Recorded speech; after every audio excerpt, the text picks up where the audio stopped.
నిర్మల్ జిల్లా కేంద్రంలో మున్సిపల్ కార్యాలయంలో ఏసీపీ అధికారులు దాడులు నిర్వహించారు. సర్వీస్ బుక్ లో ఎంట్రీ కోసం బిల్ కలెక్టర్ భరత్ వద్ద జూనియర్ అసిస్టెంట్ షాకీర్ 15,000 రూపాయలు డిమాండ్ చేశారు. 15,000 డబ్బులు తీసుకుంటూ ఉండగా జూనియర్ అసిస్టెంట్ షాకీర్ ని ఏసీపీ అధికారులు రెడ్ హ్యాండెడ్ గా పట్టుకున్నారు.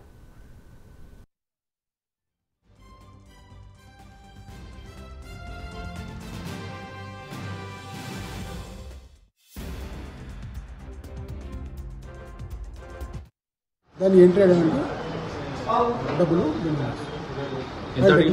ఫస్ట్ ఎంత 20,000 అవుతాయి. అక్కడ కానీ తక్కువ చేయమంటే 15,000 రూపాయలు వచ్చింది. 15,000 రూపాయలు వస్తే ఏసీపీ గారి ఆశ్రయించి ఇవాళ పట్టించడం జరిగింది. రెగ్యులేషన్ చేసింది ఏదైతున్నారో దాన్ని ఎంట్రీ అయ్యామంటే డబ్బులు ఫస్ట్ ఎంత 20,000 అవుతాయి. అక్కడ కానీ తక్కువ చేయమంటే 15,000 రూపాయలు వచ్చింది. 15,000 రూపాయలు వస్తే ఏసీపీ గారి ఆశ్రయించి ఇవాళ పట్టించడం